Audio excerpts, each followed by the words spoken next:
Bom dia, pessoal. Vamos começar mais um seminário. Muito bom tê-los aqui, né? A gente esperou uns minutinhos, mas em respeito aos que já estão aqui, vamos começando. Quem for chegando, vai escutando, né? Bem, é com muito prazer que a gente recebe hoje Bruna Rinaldi, que é psicóloga, artista plástica, acompanhante terapêutica, com formação em psicologia pela PUC-SP, artes plásticas pela Pan-Americana Escola de Arte e Design, e acompanhamento terapêutico pelo Instituto Humanidade. É especialista em psicologia fenomenológica e hermenêutica pelo Instituto Dasen, e está em formação em Dasen Análise pela Rede Existências. Atua como preceptora no CAPS AD e em consultório com foco em atendimento infantil, além de realizar acompanhamento terapêutico em escolas e no cotidiano dos pacientes. Sua prática é orientada pela Dasen Análise, abordagem que prioriza o compreender o significado velado dos sintomas, entendendo que o sintoma possui um sentido e um significado relacionado com a vivência de cada paciente. Hoje, Bruna vai nos apresentar Impacto, Arte e Psicanálise, a potência da convocação da experiência artística. Bem, por favor, Bruna, estamos aqui ansiosos para te escutar, né? Então, pode ir lá. Só um detalhe, gente, desculpa. A gente vai mandar um formulário para o certificado agora. A Duda vai mandar, no chat para todo mundo. Oi, gente, bom dia. Eu me chamo Bruna. Como a Dalila foi contando, né, um pouco da minha experiência, né? Faz alguns aninhos que eu estou formada, uns 3 anos, e durante a minha graduação eu sempre me relacionei muito com as artes plásticas também, além da psicologia. E isso originou a presente pesquisa. Esse tema é o tema da minha pesquisa de conclusão da graduação, e que eu vou trazer aqui para vocês, que chama Impacto, Arte e Psicanálise, né, potência de convocação da experiência artística, para pensar como a experiência artística pode ser um lugar de provocar, de convidar os espectadores a experienciar algo diferente, né? E aqui a gente também vai pensar como não só a experiência artística pode fazer isso, como também o espaço clínico, né? Então, pensar uma aproximação entre os dois. Passando para o próximo slide, né? Eu trago essa pergunta, né? O que despertou interesse pelo tema, para contar um pouquinho mais para vocês por que veio esse tema, né? Eu pensei muito porque eu via ao longo da minha graduação em artes plásticas que eu tinha um interesse muito grande pelas obras que não tinham intenção de apaziguar. Geralmente eu ficava muito intrigada por aquelas obras que tinham alguma coisa de provocar, de chocar, então traziam algum elemento de horror, de visceral, de impactante. E aí eu fui, a partir de uma experiência que eu tive muito significativa para mim em Otim, não sei se vocês conhecem, que é um museu a céu aberto, que é muito, muito incrível, quem puder ter a oportunidade de ir, vale muito a pena. Lá em Otim, eu entrei em contato com as obras da Adriana Varejão, que é uma artista que usa muito esse tema do impactante, né? Vou até trazer uma obra dela no próximo slide para vocês conseguirem visualizar. Então, ao longo da apresentação aqui, eu vou colocando sempre slides com imagens para poder mostrar para vocês o que eu estou tentando passar, né? Porque eu acho que sempre fica mais fácil de conseguir compreender melhor, né?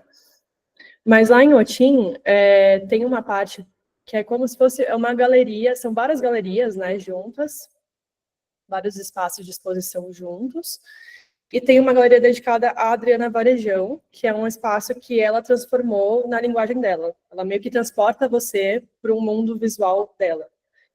Então, nas obras da Adriana, ela trabalha muito o contraste entre os azulejos portugueses com a violência que foi a colonização do Brasil. Então, por debaixo dos azulejos, ela traz vou até passar aqui para vocês conseguirem ver. Ela traz as vísceras, a violência, isso tudo representa a violência que foi a colonização no Brasil, né? E sempre por debaixo dessas camadas de azulejo, ela traz esses elementos para mostrar que essa violência foi muito silenciada, né? Foi pouco falada. Então, ela denuncia isso. Então, é um espaço de denúncia também, toda essa violência. Então, o espaço expositivo dela, para mim, foi muito impactante. E eu percebi que a obra ela não terminava no espaço físico. Ela ia comigo para casa, ela ficou conversando comigo por vários dias, eu fiquei remexendo com aquilo, né? E tentando entender por que aquilo mexeu tanto comigo. E aí eu fui me atentar que vinha muito uma sensação de estranho quando eu vi essas obras. Ao mesmo tempo que elas causavam uma repulsa, essas vísceras, né, que eu acho que dá para vocês verem aí no slide, elas também tinham um magnetismo, elas me atraíam, essa certa repulsa, assim. E aí eu fui tentar entender essa sensação de estranho. E aí eu me deparei com o conceito de infamiliar no Freud, que eu nem conhecia até então. É um conceito que eu acredito que seja pouco falado, assim. Pelo menos na minha graduação, não relembro, assim, de momentos que a gente falou sobre o infamiliar, sobre o estranho, né? E, assim, chama unheimlich, né, que é a palavra em alemão, e o significado dessa palavra chama infamiliar. Então, toda vez que eu falar sobre infamiliar, eu também estou falando sobre essa sensação de estranho, porque para o Freud, esse infamiliar, ele vem com essa sensação de estranho para a gente. Eu vou poder ir explicando isso melhor mais para frente, né? Mas, de uma forma geral, ficou essa certa curiosidade, né, de obras que tinham interação, uma participação maior do público. Nesse caso da Adriana Varejão, não tinha muito uma experiência artística sendo proposta por ela no sentido de participação do público de uma forma mais ativa. Era um espaço que eu ficava mais como espectadora, de uma forma mais passiva, olhando as obras, né? Mas aí, nessa pesquisa sobre o estranho, eu fui me deparando com vários outros tipos de obras de arte que não só eram essas de exposição, né, de um lugar passivo, mas sim de participação ativa do público. E aí eu fui tentando entender como essa participação ativa do público pode ser importante para experienciar esse estranho, e também o espaço artístico virar um espaço de elaboração desse sentimento. Então, pensando nisso, eu trouxe aqui para vocês o próximo tópico, que é o objetivo do... Peraí que está passando. Só um segundo. O objetivo da minha pesquisa, né, que foi refletir os possíveis impactos produzidos pelas obras de arte, em específico as obras que promoviam uma participação ativa do público, visando compreender como o contato com a Heimlich, que é o infamiliar, pode ser benéfico para propiciar um encontro com o diferente e contribuir uma elaboração simbólica do angustiante. Então, a partir daí, eu fui pensando nessa pergunta, né? E até elaborei uma pergunta central para minha pesquisa de uma forma mais resumida, que é essa daqui. Se esse encontro seria capaz de produzir uma transformação, uma mudança psíquica benéfica para a elaboração desse impacto angustiante. Então, eu queria entender se, quando as pessoas participassem dessas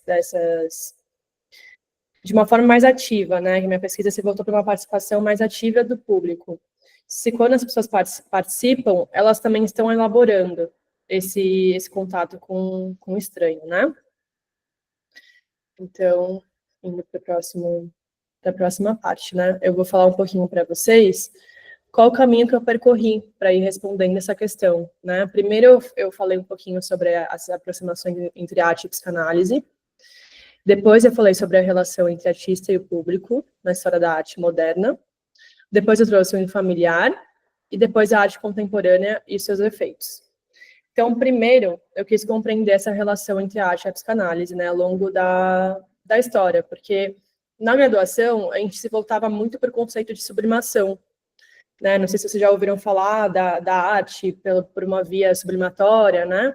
Que é um conceito mais conhecido da aproximação da psicanálise com a arte, mas eu queria ir para além desse conceito da sublimação. Então, eu fui pesquisando, né, como se deu historicamente essa relação entre a arte e a psicanálise. Então, numa primeira parte foi isso, né? E para usar essa como material, né, analítico dessa parte, eu fui usando o livro da Tânia Riviera, não sei se vocês conhecem, que é uma psicanalista bem conhecida. Ela fala sobre, chama Arte e Psicanálise, esse livro, E ela faz uma revisão detalhada dos eternos encontros da psicanálise com a arte. Então, ela vai falando que são encontros que são de se atrair, de se distanciar, de se esbarrar, mas que tem sempre algum ponto em comum entre as duas abordagens, né? E esse livro é muito potente para quem tem interesse nessa temática, porque ele faz uma grande revisão histórica mesmo, ele vai passando por várias partes, assim, das aproximações da arte e da psicanálise. E depois, no segundo tópico, né, eu voltei para a relação entre artista e público, para demonstrar também como, ao longo dos anos, o público foi se tornando a peça central para concretizar uma obra, né? Então, a obra não podia ser concluída se não tivesse uma participação do público, isso mais para a arte contemporânea, né? E para isso eu usei o livro Isso é Arte, do Will Gompertz, que é um jornalista. É um livro super didático, bem facinho, assim.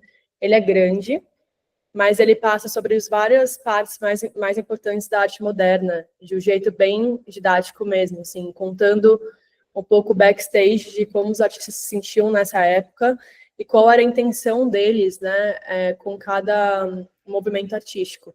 Então, a gente, ao longo aqui da apresentação, a gente vai podendo ver que na arte moderna a intenção era muito de ser irreverente, de provocar uma ruptura, de provocar, de alguma forma, o público, né? Isso foi se transformando ao longo do tempo.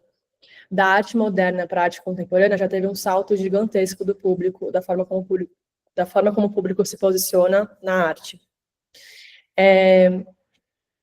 E aí depois a gente vai para o terceiro tópico, que é sobre o infamiliar do Freud, né, que eu estava falando agora há pouco, que assim, com esses movimentos de ruptura das vanguardas modernas, né, o propósito não era fazer uma arte agradável ao olhar, não era fazer uma arte que fosse bela, que fosse harmoniosa.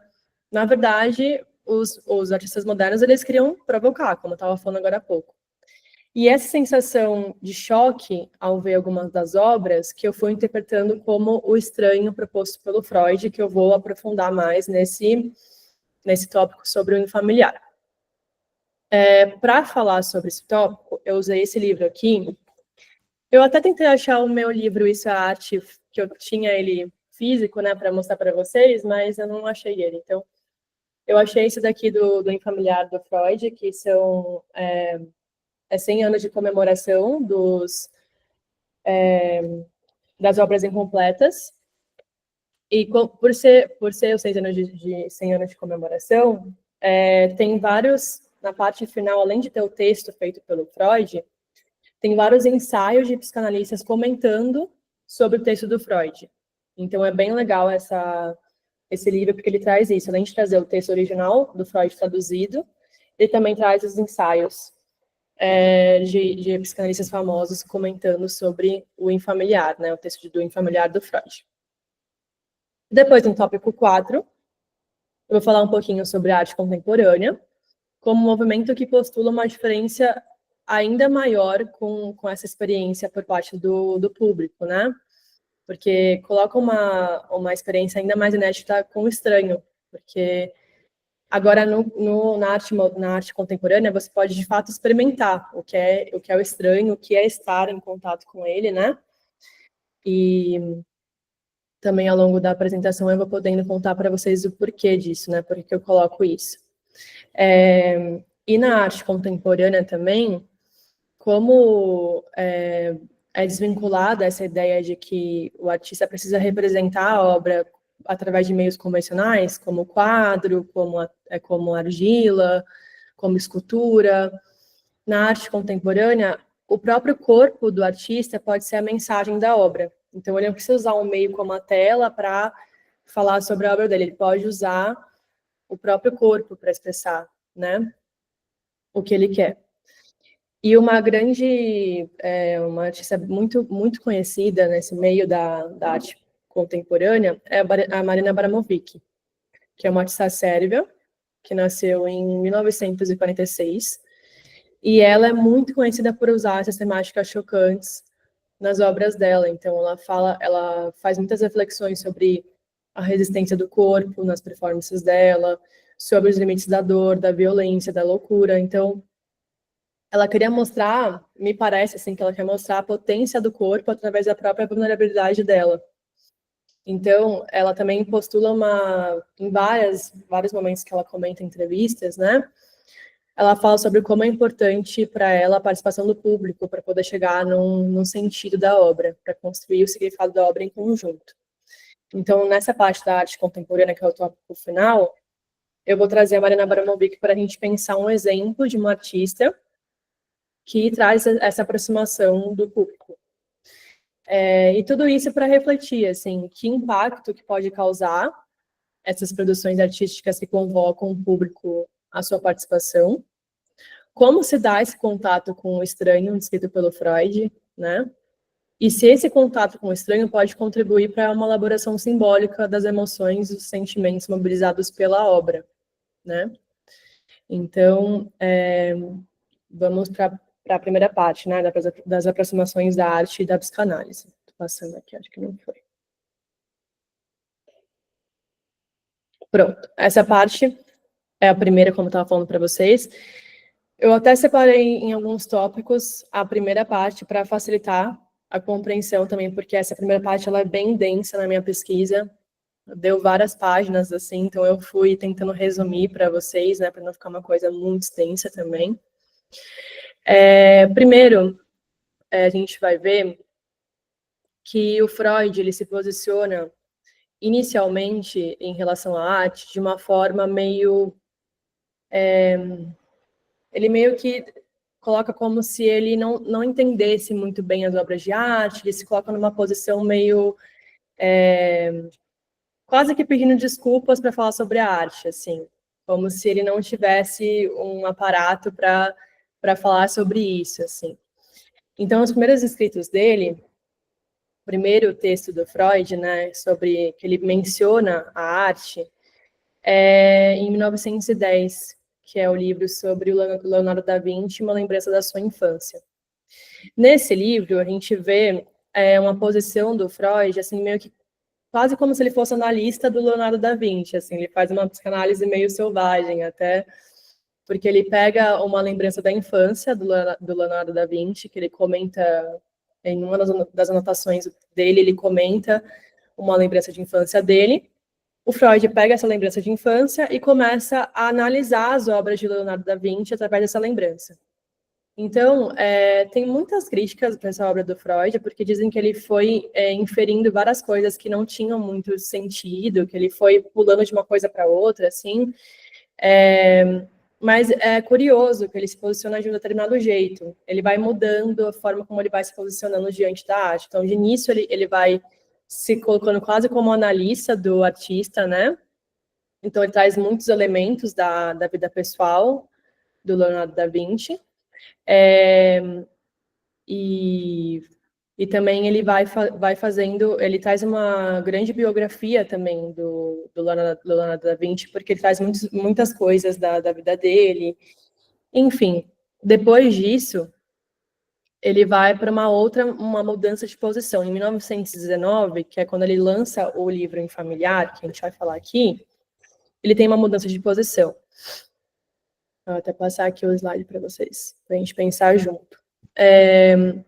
Então, em 1919, com o texto Em Familiar, ao invés de trabalhar essa correlação entre a vida do artista, a vida pessoal do artista e a obra dele, ele passa a compreender a expressão artística com mais autonomia.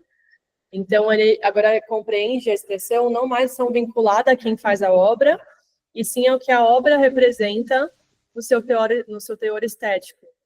Então, em vez dele pegar e entender a obra através da vida pessoal do artista, ele vai entender a obra através do que ela representa. Então, ela por ela mesma, né? A obra pelo que ela transmite para o espectador, não tão mais vinculada ao artista.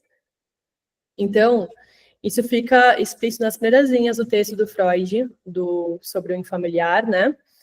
Que ele começa a investigar as expressões estéticas que até então não estavam sendo muito mencionadas, que são aquelas que falam mais sobre os sentimentos contraditórios. Então, é isso que eu coloco aqui nesse trecho. Eu pego um trechinho do texto Em Familiar, na página 31, E o Freud fala assim, tá? Esse que está aqui no slide, né? Ele fala assim: a esse respeito, nada encontramos nas meticulosas exposições da estética, as quais, em geral, ocupam-se da preferência dos sentimentos belos, grandiosos, atraentes, ou seja, dos sentimentos positivos, de suas condições e dos objetos que eles evocam, em vez dos contraditórios e repugnantes, e penosos, né?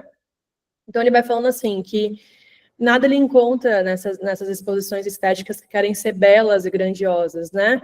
Ele quer falar sobre o que foi negligenciado até então, que é essa arte que evoca um sentimento contraditório, repugnante e penoso, né?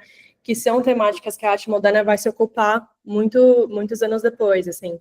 Não tantos anos depois, mas um tempinho depois dessa citação de Freud.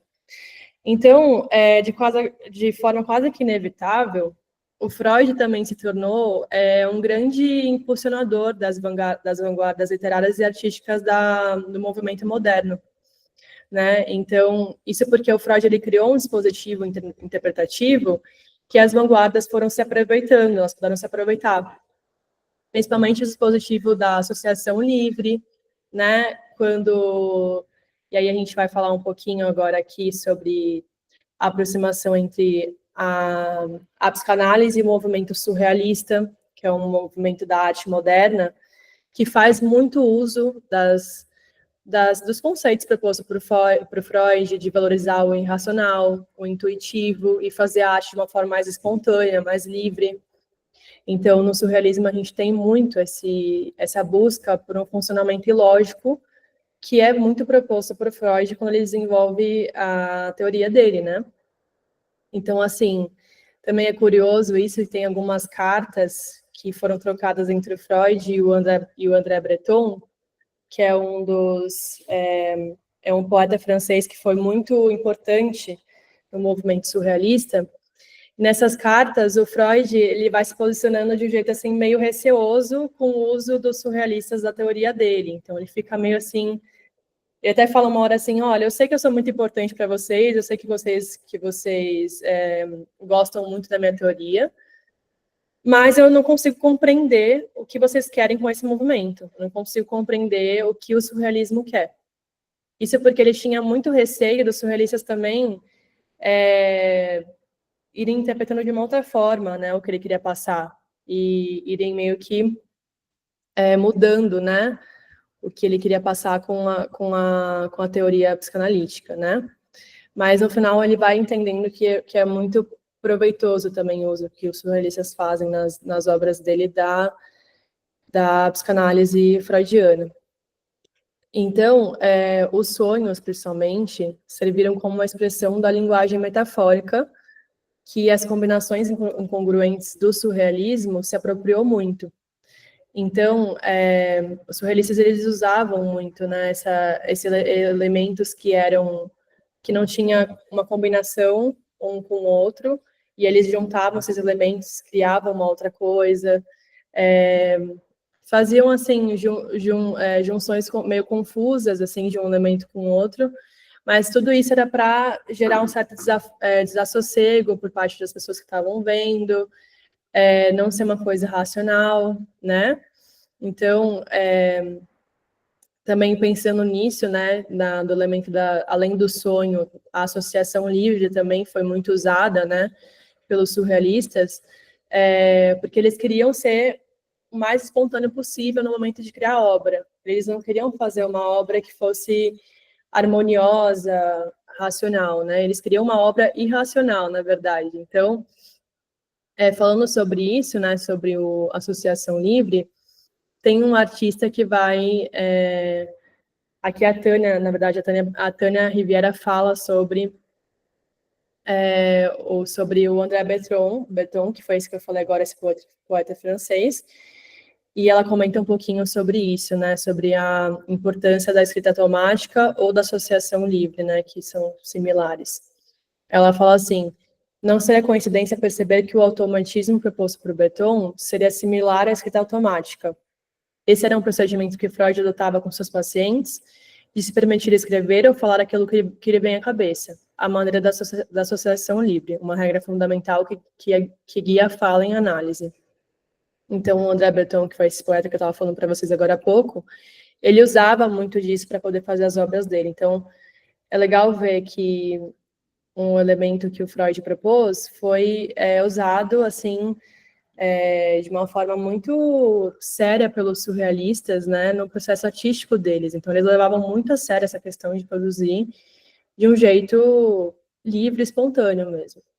E até para trazer um exemplo sobre isso, que eu acho que fica mais fácil de visualizar também, no próximo slide eu trago uma outra citação da Tânia Riviera, que ela fala sobre o processo artístico do Max Ernst, que é um surrealista também muito conhecido.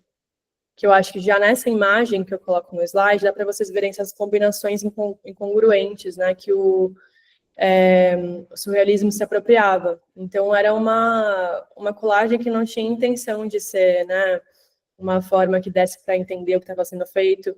Quanto mais maluco fosse a colagem, melhor na cabeça deles, né? Então, sobre a colagem desse artista, a Tânia escreve assim: ele prossegue suas experiências com muitos outros tipos de material, vendo surgirem perante seus olhos cabeças de homens, de animais, uma batalha que termina num beijo, e tais procedimentos plásticos carregam consigo uma concepção da criação artística que a aproxima do campo que a psicanálise designa como seu, o dos atos de linguagem, dos atos falhos, dos sonhos, dos sintomas neuróticos. Todos esses fenômenos julgados até então como absurdos, desprovidos de sentido, que o método psicanalítico recupera como preciosas fontes de conhecimento da alma humana. Então, a gente vai entendendo essa ideia, né, de que a psicanálise acaba criando um dispositivo interpretativo para que as vanguardas pudessem se aproveitar e usar disso no seu próprio processo artístico, né? Então, além dessa... E aí, assim, meio que terminando também essa parte dessa aproximação da psicanálise com o surrealismo, né? Também tem a aproximação entre a arte e o mecanismo de sublimação, que eu falei até então para vocês. Essa parte aqui a gente está passando nos aspectos mais relevantes históricos, né, da psicanálise com a arte. Então, teve o tópico que eu falei para vocês, a mudança de posição do Freud, teve essa parte da psicanálise no surrealismo, e também da arte como movimento sublimatório que o Freud vai falar um pouco mais para frente dos escritos dele, né? Ele fala sobre... E a arte como mecanismo de sublimação, ele vai falando sobre um processo em que as pulsões que não são aceitas socialmente são direcionadas para atividades que são valorizadas no social. Então, como a criação artística, por exemplo, né? E aí, nesse próximo slide, a gente vai falar um pouquinho mais sobre a arte como mecanismo de sublimação, então. E no interesse científico da psicanálise, o Freud vai falar sobre isso, né? A arte é uma realidade convencionalmente aceita, na qual, graças à ilusão artística, os símbolos e os substitutos são capazes de provocar emoções reais. Assim, a arte constitui um meio caminho entre a realidade, que frustra os desejos, e o mundo dos desejos realizados na imaginação. Então, o Freud vai falar um pouco sobre essa ideia, né, da sublimação. Não sei se todos conhecem o conceito de sublimação, né, que quando ele vai falar sobre para onde se destinam as pulsões, né, ele dá como... Ele vai falando sobre o recalque, sobre a sublimação, entre outras coisas. A sublimação é um dos destinos da pulsão. Então, em vez da pulsão sexual se manifestar de uma forma diretamente pela via sexual, né, ela é sublimada, que a sublimação é como se fosse um salto de um estado para o outro, então ela salta para uma outra via, para uma via de representação que fosse aceita pela cultura. Então, a arte, ela é vista muito nesse lugar, né, de vez a pessoa poder colocar essa pulsão de uma forma sexual que seria reprimida, provavelmente, pela cultura, né, ela desvia para um outro tópico, como, por exemplo, para a criação artística, né. Então, depois dessa parte, né, que a gente fala um pouquinho sobre a sublimação, eu vou entrar no segundo tópico, que é sobre a relação entre o artista e o público ao longo da arte moderna, né. A questão central para entender tudo isso é mais porque eu achei importante fazer essa revisão histórica, né, entre a arte e a psicanálise ao longo do tempo, para depois eu passar para a relação entre os artistas, entre os artistas e o público, porque já que aqui a gente está falando sobre psicanálise, né, eu achei importante trazer essa revisão histórica. E agora a gente vai para a parte da relação entre artista e o público, né? Aí eu vou para o próximo slide. Nessa parte aqui, esses movimentos que eu coloco no slide, que é o impressionismo, o cubismo, o surrealismo e a arte conceitual, são os movimentos da arte moderna que inauguram uma relação completamente diferente entre artista e o público. Então, nesses movimentos, o público ele pode ter uma papel de intervenção ainda maior na obra do artista, né? Então, também tem essa postura muito reverente por parte dos artistas com esses movimentos também, que gera uma provocação por parte do público. Então, aqui são alguns movimentos da arte moderna, né? Porque não daria para trazer todos, claramente.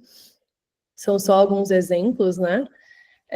Mas acho que vai dar para vocês poderem ir sentindo como foi mudando ao longo do tempo, como a arte foi mudando ao longo do tempo, a intenção da arte, né? O que a arte queria evocar. Antes, né, antes desses movimentos, o que estava em alta era o neoclassicismo, né, que era um movimento da arte que se preocupava muito com o racionalismo, com o controle, com a proporção. Não sei se vocês já viram obras classicistas, né, que tem muito isso, assim, da escala, da proporção, da harmonia.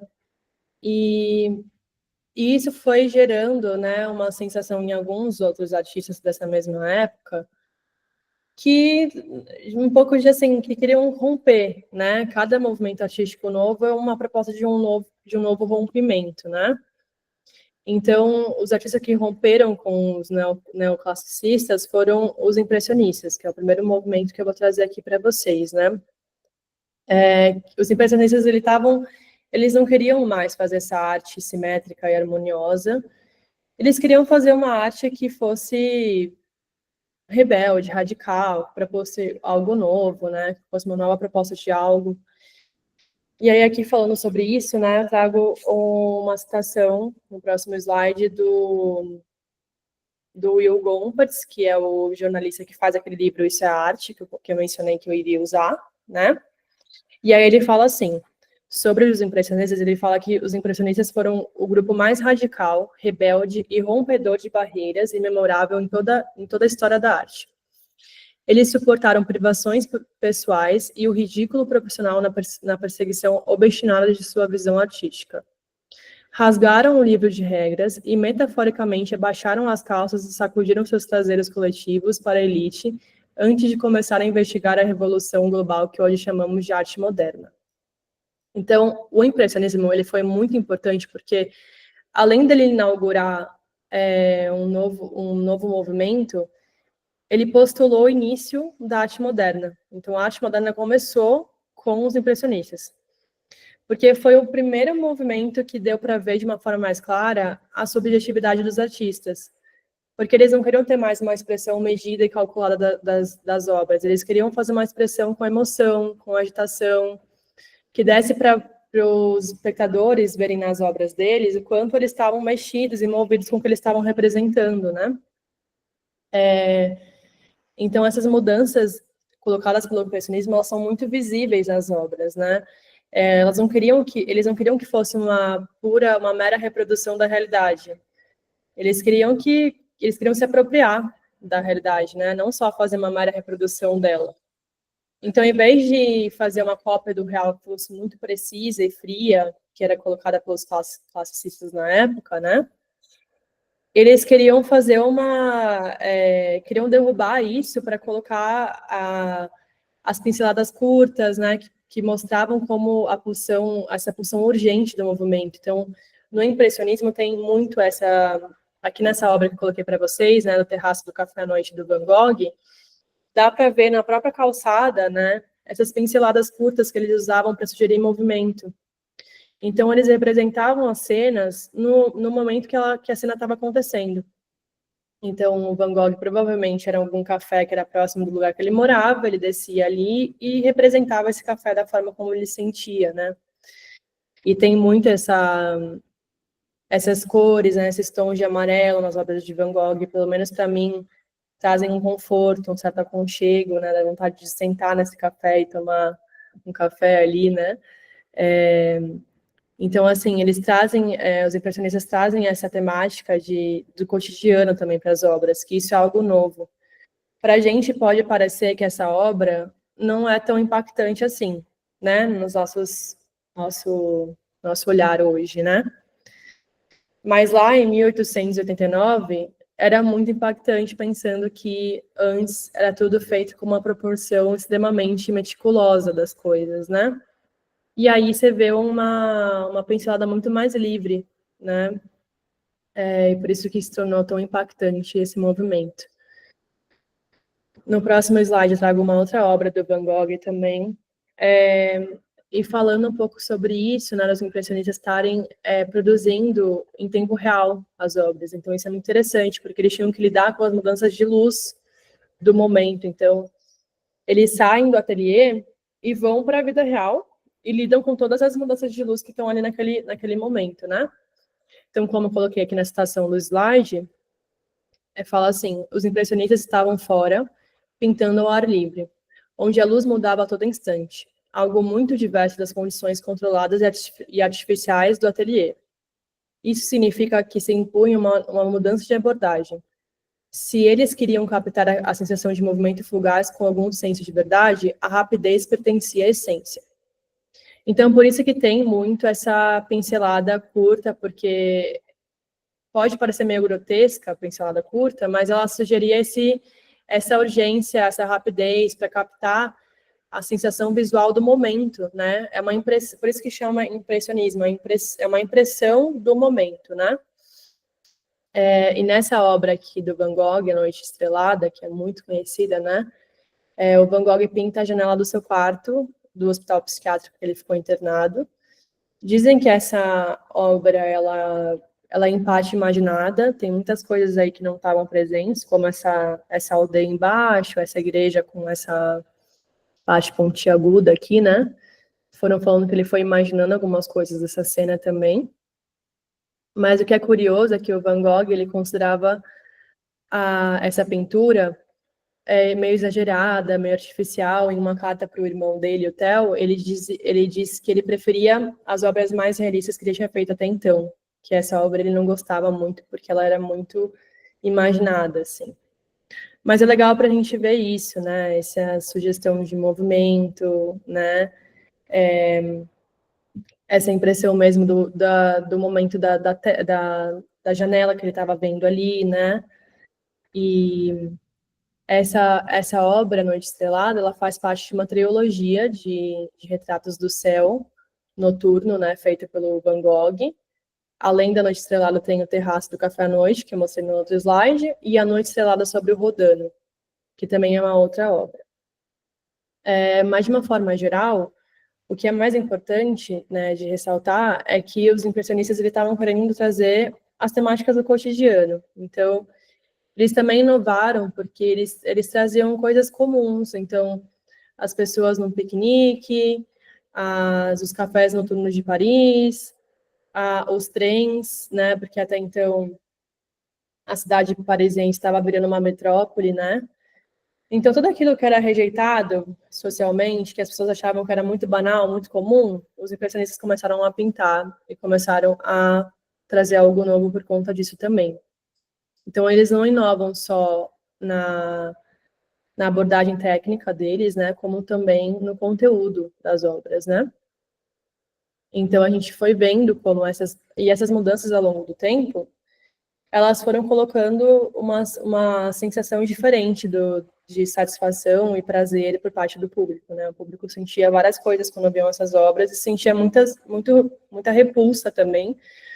Nesse livro do Isso é Arte, que eu comentei para vocês, do Will Gompertz, ele vai contando como a burguesia da época rechaçava o impressionismo. Os impressionistas ficaram muito tempo sem conseguirem até se manter, porque eles não tinham dinheiro para pagar as coisas, porque eles eram, assim, colocados de lado mesmo.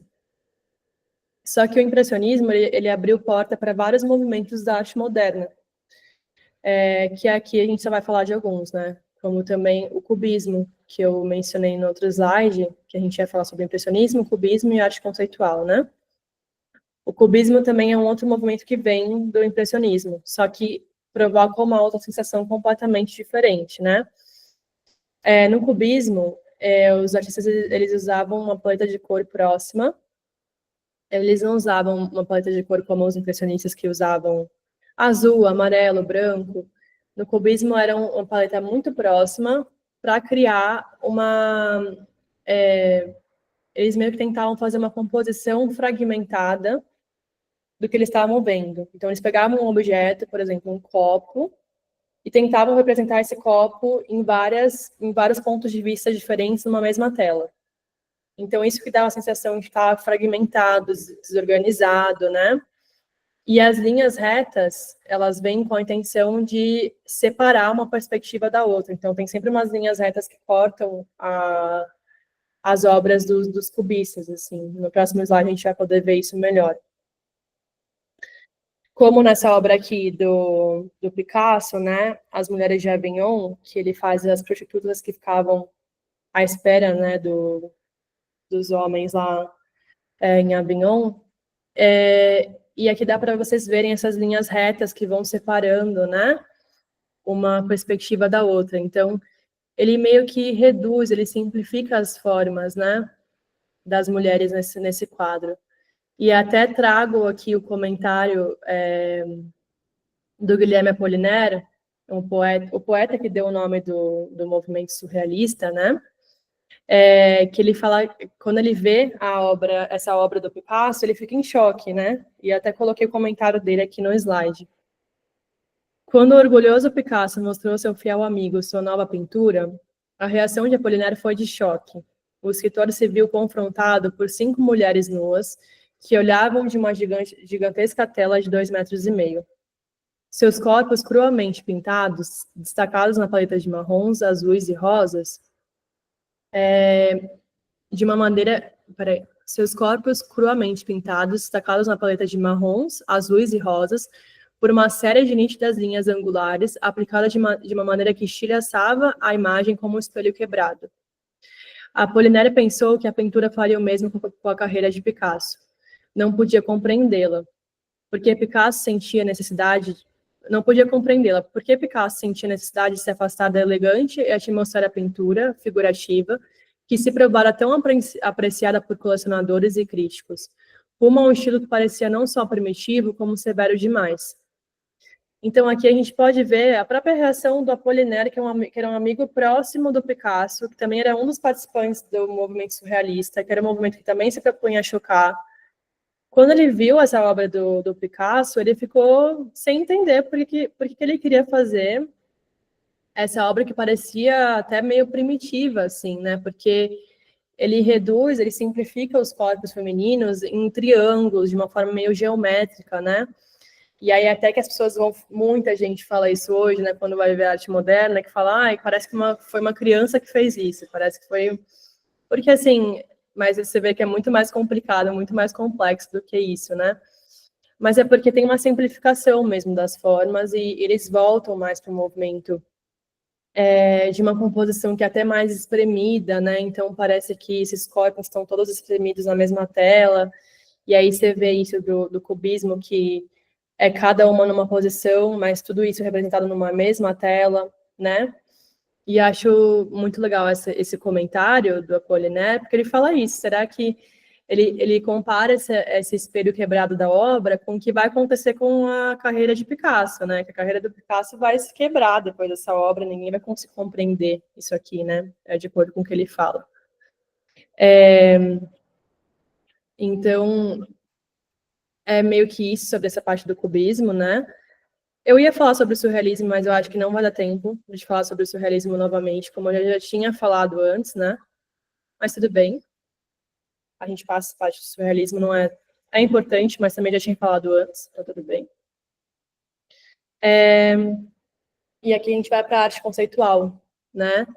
Que é a arte colocada pelo Duchamp, né? Que inova muito também, porque você nunca vai imaginar que um mictório vai virar uma obra de arte. E ele traz um burburinho na época muito grande também, porque ele provoca nesse sentido de que, assim, qualquer coisa pode virar arte. E até tem essa discussão sobre sobre isso hoje, né? Que, assim, o que pode ser considerado arte? Tudo mesmo pode ser considerado arte?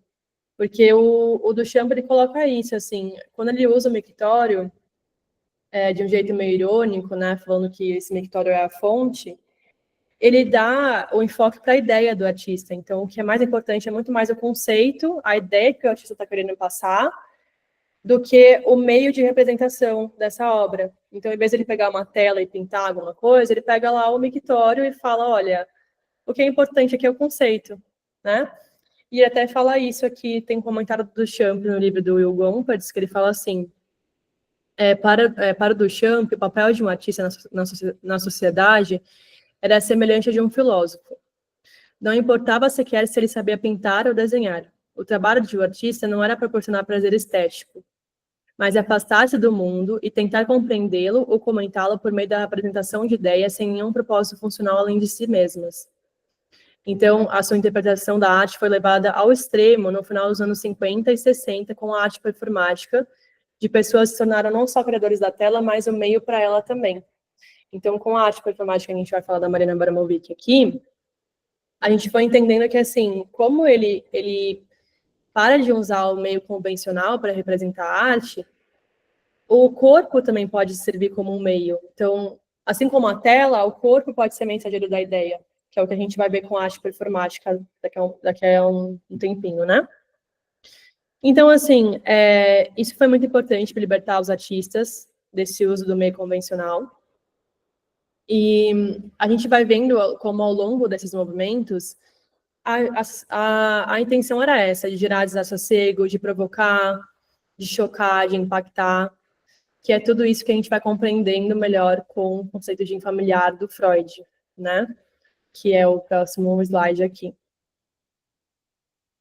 Então, o infamiliar, até coloco uma definição aqui da Iannini, que é uma psicanalista também, é aquela sensação ligada à angústia e ao horror, que experimentamos como algo ao mesmo tempo muito longe e muito perto de nós, muito estranho, muito familiar, muito inquietante, muito próximo.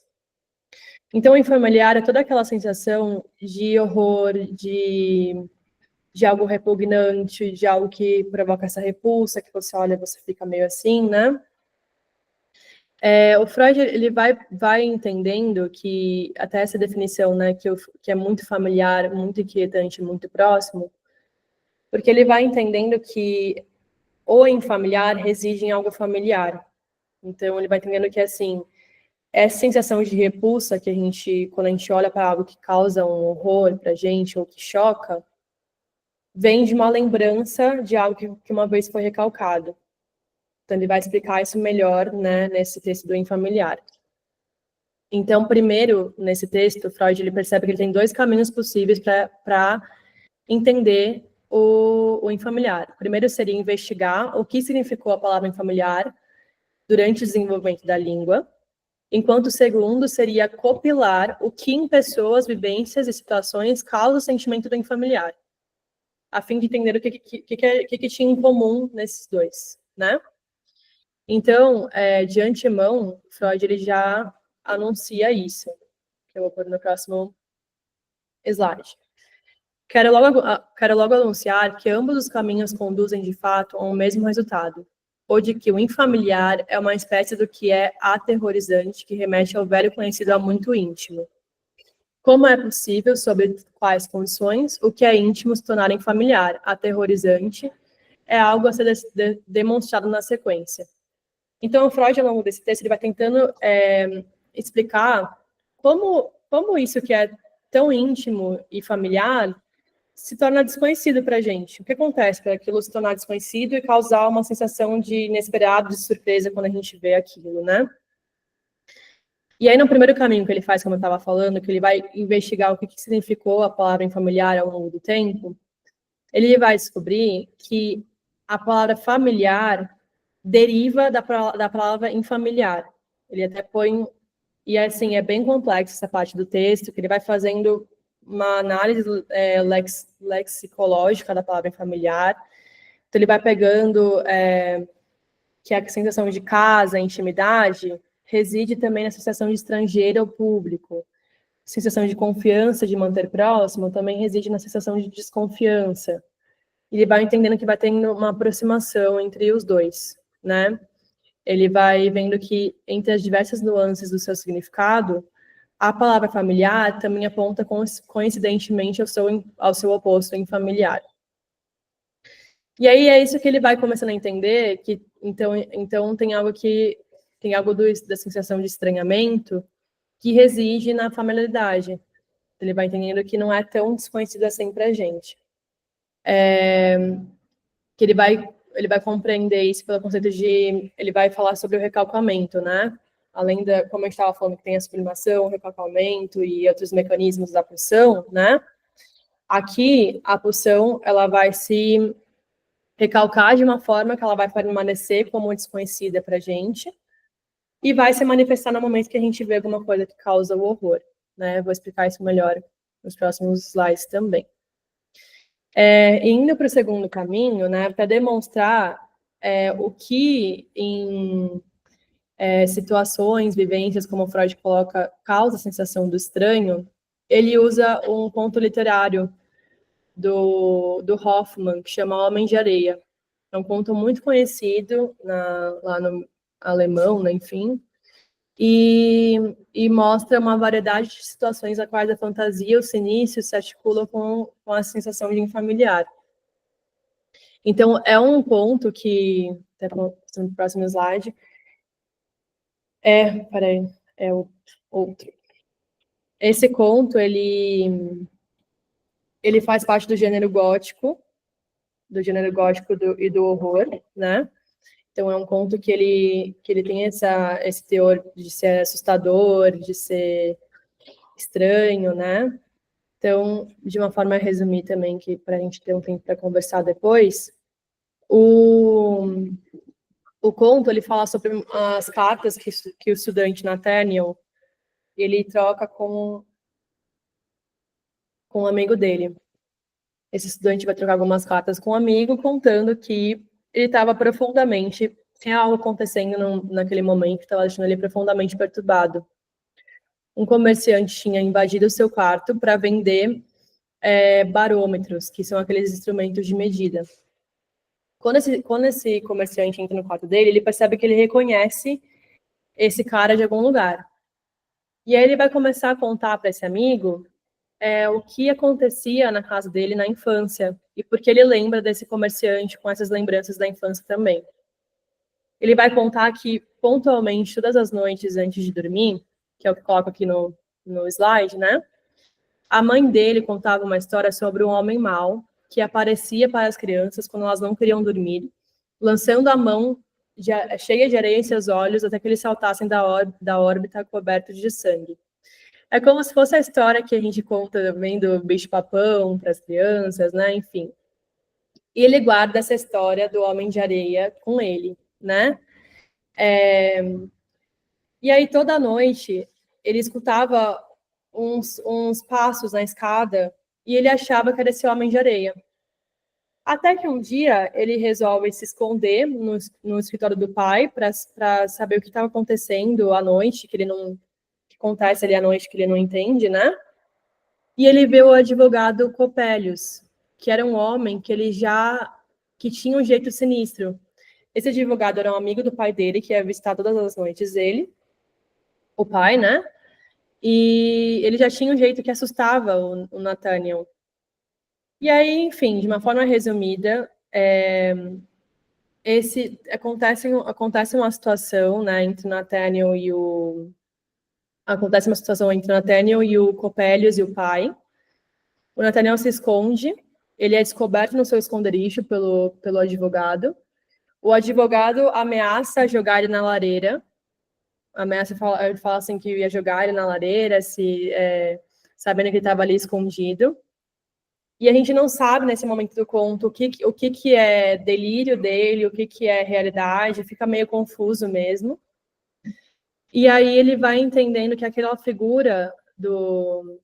E aí também no conto, o advogado fala que vai jogar brasas flamejantes nos olhos dele, que além de jogar ele na fogueira, ia jogar essas brasas nos olhos dele e deixar ele cego. E ele fica muito assustado com essa situação. O pai do Nathaniel fica implorando para o Coppelius deixar ele em paz, não fazer nada com ele. O Nathaniel fica tão estressado com a situação que ele desmaia na cena. Só que ele sempre guarda isso com ele, essa situação, essa vivência, né? Ele sempre guardou com ele que a gente não sabe se foi um delírio, o que foi que aconteceu ali, mas ele guarda com ele essa memória, né? E aí ele descrevendo a situação e descrevendo o Coppelius, né, esse advogado, traz essa sensação de estranho mesmo, porque ele descreve como um homem sinistro, que tinha umas mãos compridas, cheias de pelos, enfim. E aí, depois ele vai entender, ele vai reconhecer que aquele vendedor de barômetro do início da história era o advogado Coppelius. Ele vai perceber que era o advogado que estava ali batendo na porta dele para vender barômetros. Então ele vai perceber depois que era o advogado ali, e ele fica decidido a ir atrás desse advogado e se vingar pelo que aconteceu com ele. E o conto é isso, né? E aí, assim, mesmo o Nathaniel tendo idade suficiente para entender que o conto era uma fantasia, ele ainda assim acha que os barulhos que ele escutava à noite era desse homem de areia, que ele vai entender que é o advogado Coppelius. Ele vai colocar o advogado nesse lugar, né? Ele vai achar que os encontros que o pai tinha à noite com o advogado era, na verdade, com o homem de areia. Então, o Freud vai entendendo que o que retorna nesse momento, né, que gera a sensação, que tem uma sensação de familiaridade no infamiliar, é essa angústia de castração, que a perda dos olhos, né, esse medo de ficar cego, é um substituto da castração em muitos textos do Freud, né? Então, vem um retorno de uma memória infantil, nesse caso, o medo de ser castrado, quando acontece essa situação do advogado ameaçar arrancar os olhos dele, né?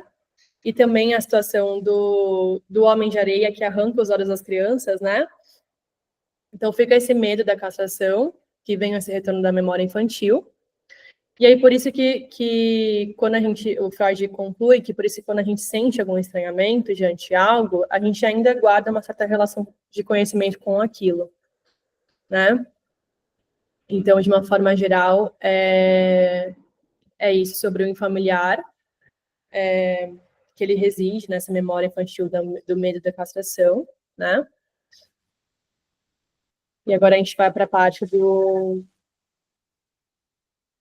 Só um segundo. Deixar aqui. Então, essas manifestações, né, quando ele fala do infamiliar, o Freud traz o enfoque para outras manifestações estéticas, que são essas que lembram o horror, o medo, a angústia, né, que são assombrações e são as assombrações e os duplos. Nada que acene para uma espécie de destinação das belas artes para encantar e apaziguar as angústias e insatisfações, né. Então, nessa perspectiva, a arte não tem a intenção de trazer nenhum consolo, né, ou reduzir um sentimento de angústia. Ela justamente tem a intenção de despertar esses sentimentos e trazer para o centro o debate da angústia, né? E aí, no próximo slide, eu trago essa citação do Morgenstern, que ele fala sobre a importância de estar em contato com esse estranho, né? Porque diante do desconcerto que uma obra de arte pode promover, diante dessa surpresa, o sujeito é atingido em sua rede de significações, em suas redes de desejo, cujo fluxo e continuidade se veem interrompidos. Estamos, portanto, diante de uma alteração de ritmo, provocada pela disrupção, né? Que convoca o sujeito a buscar uma recuperação. Então, nesse modo, o desejo trocado por essa descontinuidade se põe em movimento, um movimento que busca um novo arranjo, né? Diante do que foi visto como infamiliar. Então, a gente vê essa importância, né? De experimentar o infamiliar, né? De se julgar na experiência, que é o que é proposto aqui. A intenção da pesquisa é essa, né? Quando a gente é tocada por algo que nos surpreende, que nos tira do eixo, a gente também se põe em movimento em busca de um novo sentido e significado para aquilo, né? Então, essa é a importância de estar em contato com o infamiliar, né? Isso também porque o sujeito da experiência, ele também é o sujeito do estranhamento. Então, eu acho muito legal essa citação da Fernanda Fázio, que é uma psicanalista, que fala exatamente isso, que, assim, quando a gente está proposto a estar entregue à experiência, a gente tem que lidar com o inesperado da experiência. A gente nunca sabe o que vai vir dali, né? Então, a gente tem que estar disposto a se lançar no não saber, né? Que nos surpreende, que nos faz entrar em contato com esse familiar de diversas formas, né? E como pontuou Freud também, só um segundo que eu passei para o lado errado. Quanto mais a pessoa se orienta para aquilo que se encontra à sua volta, menos ela é atingida pela impressão da infamiliaridade. Então, quanto mais ela vai se orientando para aquilo que ela conhece, menos ela vai despertando conhecimento de algo novo, né? Menos ela se entrega a emoções que tirem ela do eixo, que despertem algo, né? Mas o corpo fica meio que, quanto menos ele é atingido pelo infamiliar, mais ele fica adormecido, né? O corpo fica adormecido, não tá mais num ânimo, né? Então, com isso, né, nas próximas partes da pesquisa, a gente vai falar sobre a arte performática, como eu estava falando para vocês aqui, que é um segmento da arte contemporânea, né? A arte contemporânea vem depois da arte performática, né? Quer dizer, a arte contemporânea vem antes da arte performática. A arte performática é um segmento da arte contemporânea e ela tem a intenção de fazer com que o público possa experimentar esse impactante. Então, que possa fazer com que o público possa estar experimentando, de fato, o inquietante, né? Só um segundo que eu vou passar já aqui para performance. Então, aqui a gente está na parte da arte performática, né? Que eu trago essa artista, Marina Abramovic, como eu estava falando para vocês, que ela explora muito essa noção de estar vulnerável com o público, né? E se colocar em situações que desafiam os limites do corpo dela, a resistência do corpo dela. Então, são performances que exploram muito tempo, então ela fica muito tempo numa mesma posição ou no mesmo lugar, e ela vai se desafiando nesse lugar, né? Então, a gente pode ver aqui nos slides, como eu coloquei, né, que a interpretação de Duchamp, que é da arte conceitual, ela foi levada ao extremo com a arte performática. Já que agora a arte poderia ser expressada por qualquer meio, por que não pelo próprio corpo do artista? Esse que carrega em si a mensagem a ser apresentada. Então, muitas vezes, tratando de temas sensíveis, que exploram as possibilidades do corpo, os artistas procuram entender até onde esse corpo pode ir, né? Refletindo sobre os próprios limites que convocam os espectadores a refletir sobre as questões que abarcam a nossa vida. Então, como a morte, cuidado com o outro, pensar nossas próprias fragilidades, né?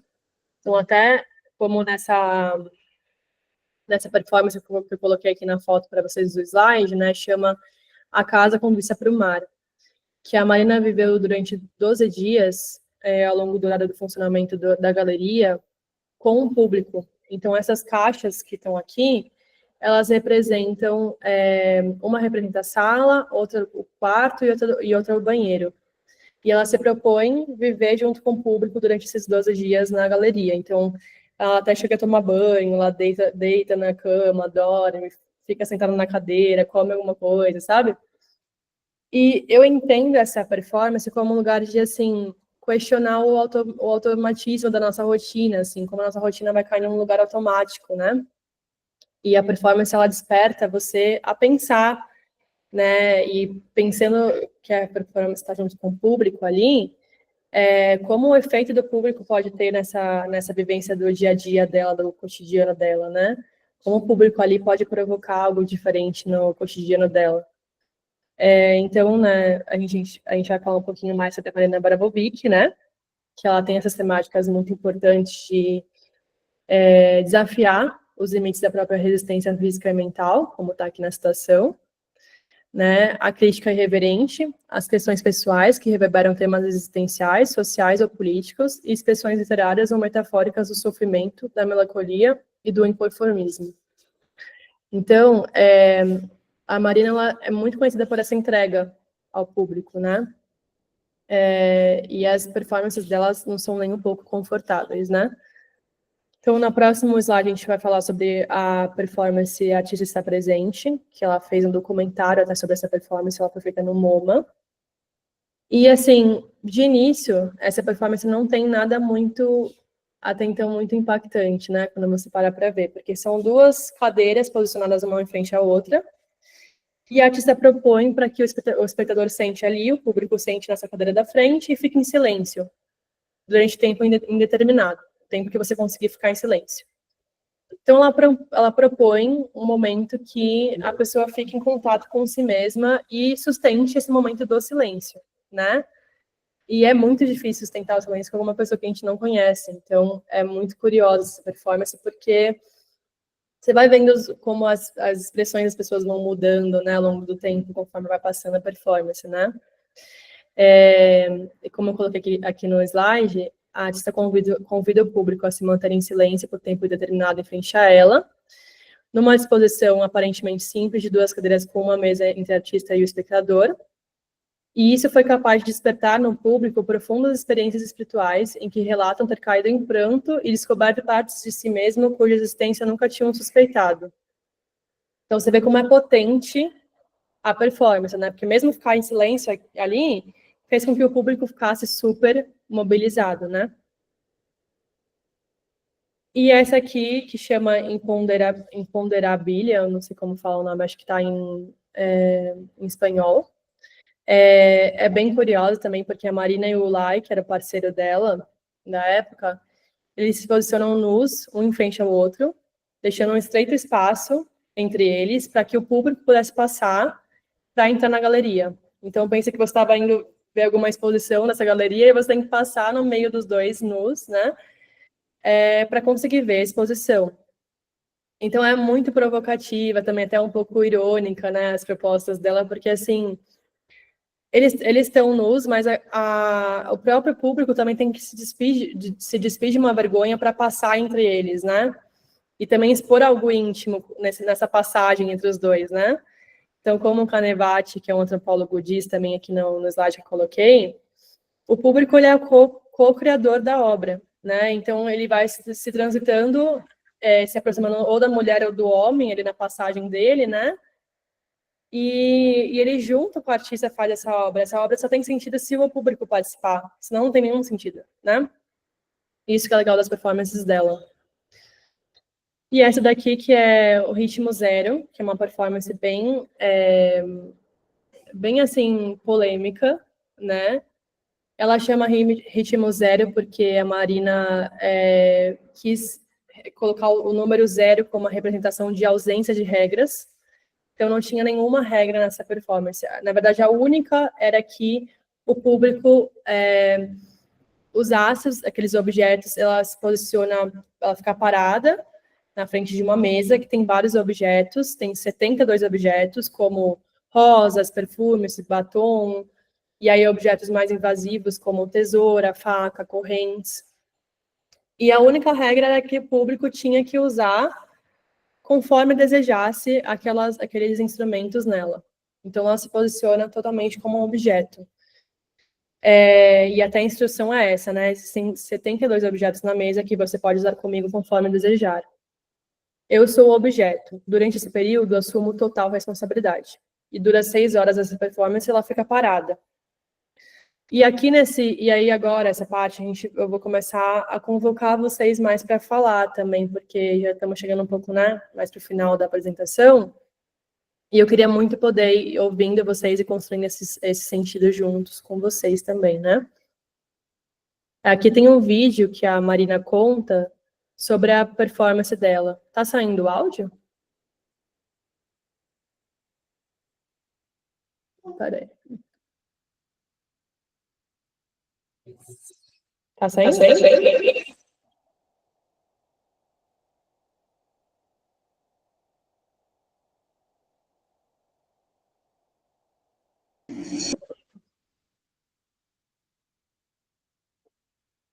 Saiu o áudio aquela hora? Sim, saiu.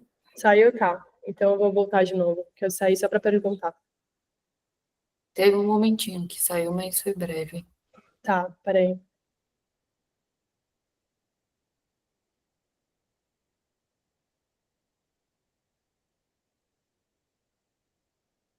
Acho que talvez tenha que ligar o microfone, amiga, do que você está apresentando, porque tô vendo aqui que tá desligado.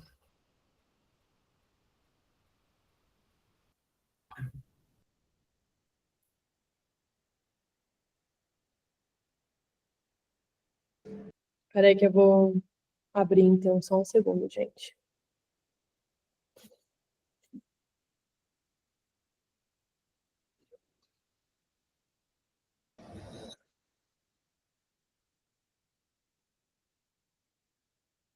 Vocês estão escutando? Tá dando eco.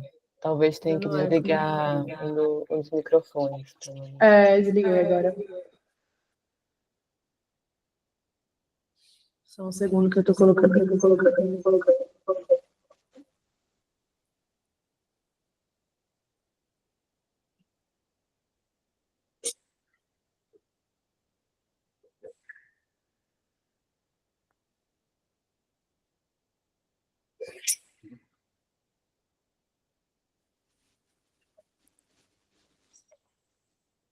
Now, Dando para escutar? let's go back in time. It's Tá sim. 1974.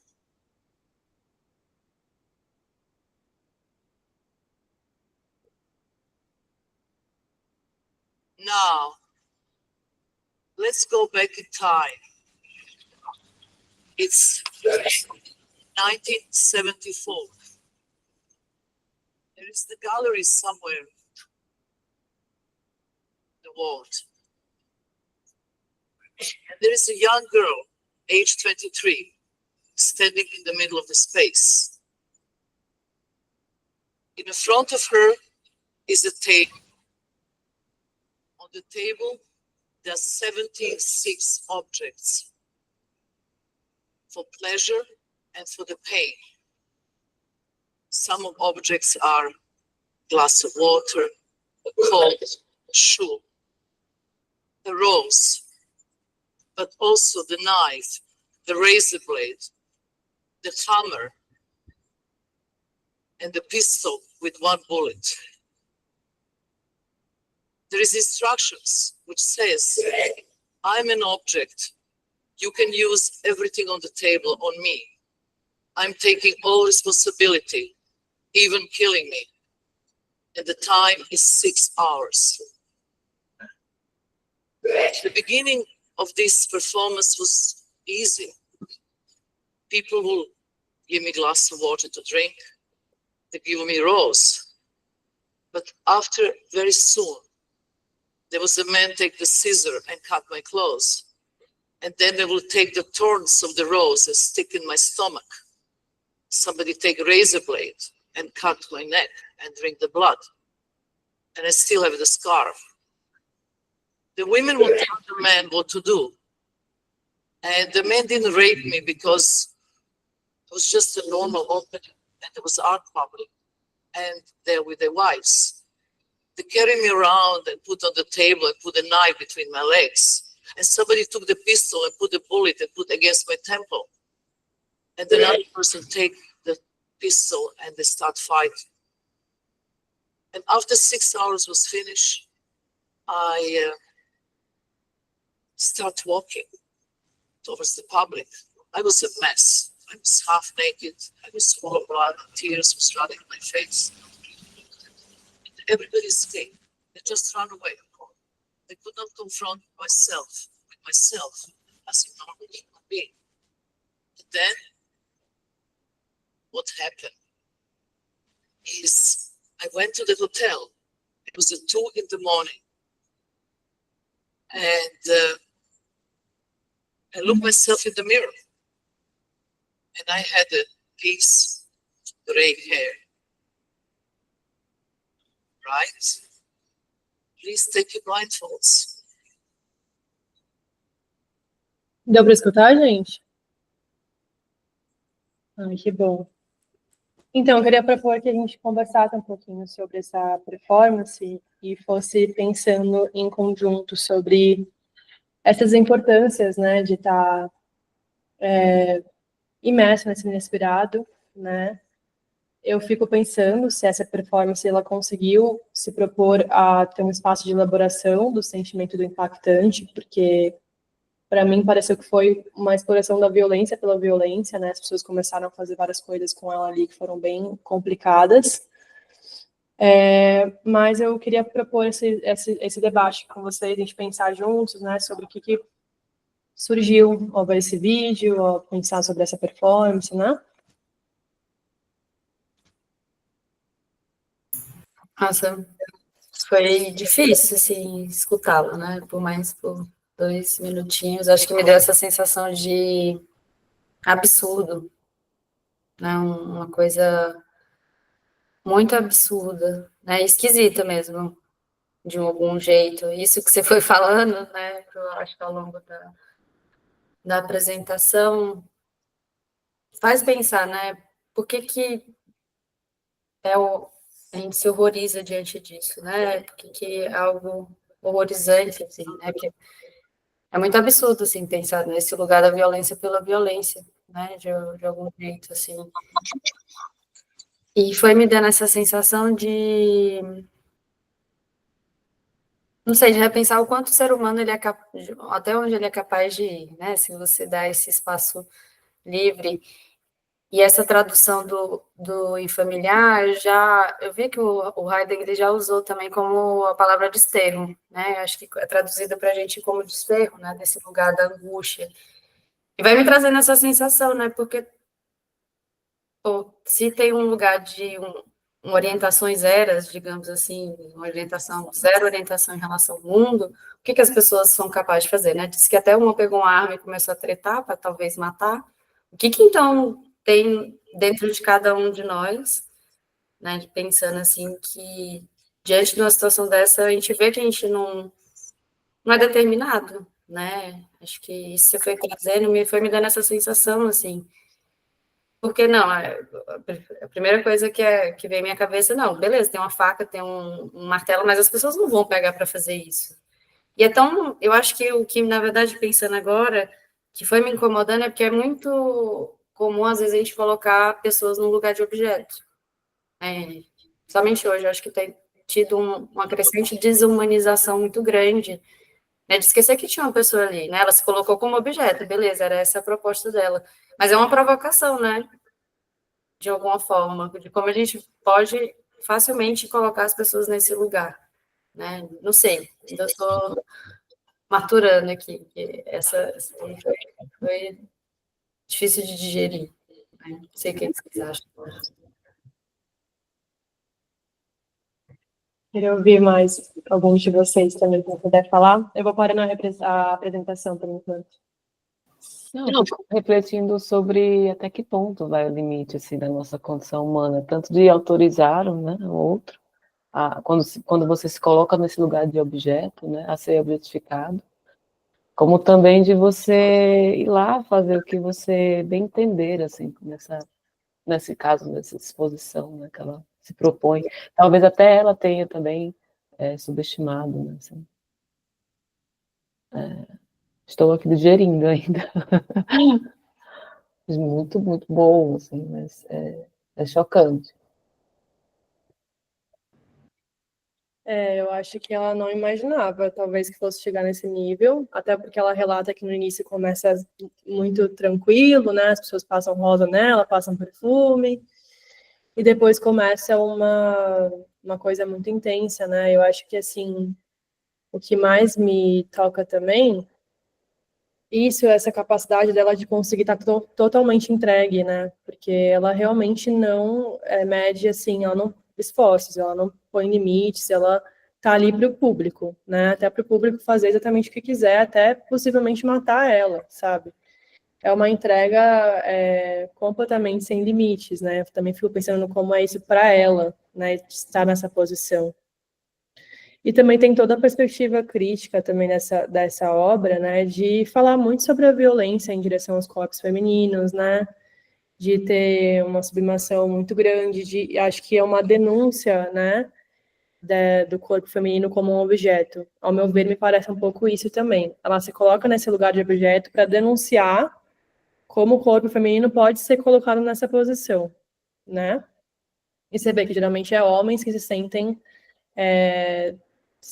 assim, no poder de fazer alguma coisa com ela ali, né? Não sei se tem mais alguém que queira falar também.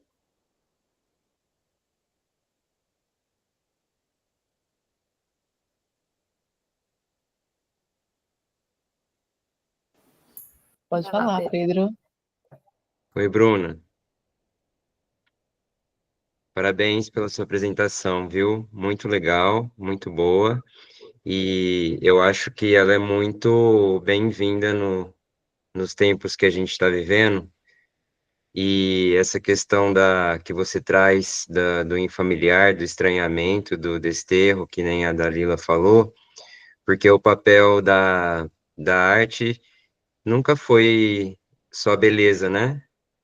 Mas foi causar um mal-estar, foi trazer angústia, trazer dor também, né?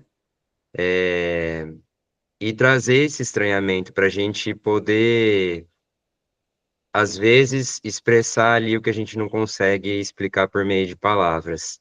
Então, eu acho que isso é muito importante no dia de hoje, porque com esse negócio de ser feliz o tempo todo, alegre o tempo todo, você esquece desse estranhamento que faz parte, que às vezes pode direcionar a gente para o que a gente realmente é, né, no fundo. Então, eu acho que o papel da arte vai muito além. Então, acho que foi muito bom você trazer esse histórico, né, e essa questão do Freud. E aí, eu peguei um livro aqui que eu queria compartilhar com você. Eu não sei se você conhece, ó, chama Arte, Dor. Conhece? Conheço, tem uma citação do João nos slides que eu coloquei, Pedro. Sim, ele é ótimo, né? Ele trabalhou com a Anísio da Silveira no Museu do Inconsciente. Sensacional. Sim. Inquietudes entre Estética e Psicanálise. É Aham. muito bom esse livro aqui. Eu já li duas vezes. Ele fica assim bem perto, sempre leio de novo. Uhum. E aí eu queria compartilhar com vocês só, se vocês não conhecessem, mas acho que você já viu. Então é isso, parabéns.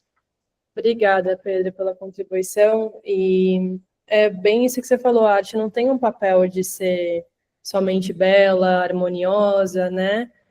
Ela justamente tem esse papel de despertar também, né? De trazer para o centro esse debate do que é angustiante, provocar, né? E é justamente isso que eu fico pensando, assim, mais para o final da minha pesquisa, eu vou aproximando o espaço artístico com o espaço clínico também. Uhum, Na clínica também a gente está sempre se deparando com o estranho. O espaço clínico ele também é um espaço que é familiar para você trazer o infamiliar. Então, uhum, trazer assim, uns que te geram desassossego, que te fazem perder o sono, que te deixam mal, que são impactantes para você de alguma forma. E a clínica também é um espaço de elaboração desse angustiante. E aí eu me uhum. peguei pensando se a arte, se o espaço artístico também podia ser um lugar de elaborar tudo isso, né? Com certeza. Eu até trouxe outras performances da Marina, mas não vai dar tempo de falar sobre elas, porque são muito extensas. Na minha pesquisa, eu uso relatos de participantes que fizeram parte de algumas performances que ela propôs no Brasil, com uma exposição em 2015. Aí eu uso os relatos de quem estava lá nessa performance, e são relatos muito potentes também, das pessoas descrevendo que estavam muito angustiadas no início da experiência, depois foram relaxando, e que foi muito transformador, e comentam diretamente essa sensação do esquisito, falam, nossa, foi muito esquisito, foi uma sensação estranha. E aí você vê como esse estranho ele está presente, mas ele é muito importante para despertar as pessoas e sair de um mesmo lugar mesmo, né? Uhum. Conseguir mexer um pouco, né, com a gente, porque eu sinto que a arte nesse lugar do espectador meio passivo, ela é importante também, mas é Sim. diferente quando você se joga na experiência com o artista e se propõe viver aquilo dali completamente sem controle sobre aquilo, né? Uhum. E era um pouco essa a ideia da pesquisa também. E eu acho que também essa questão da dor é muito importante, né? Porque se a gente for pensar, por exemplo, as bailarinas russas, o tanto de dor que elas sofrem no pé e nas pernas, aquelas sapatilhas apertadas, né? E dores crônicas de tornozelo, nos dedos dos pés, mas tem não só bailarina, bailarino também tem essa persistência da dor, sangramento, e eles continuam até chegar à perfeição para apresentar, né? Então é uma ligação assim, tem relação completa, né? Então eu acho que cabe muito na clínica, muito, muito. Eu trouxe alguns trechinhos, até nesses trechos dos últimos slides tem a citação do João Freire desse livro, que o Pedro trouxe, e até para a gente poder pensar nessas citações como disparadoras de mais conversa aqui entre a gente também, vou até apresentar novamente só esses últimos slides para a gente pensar junto mais sobre a clínica, né? Que eu acho que faltou um pouquinho isso aqui também.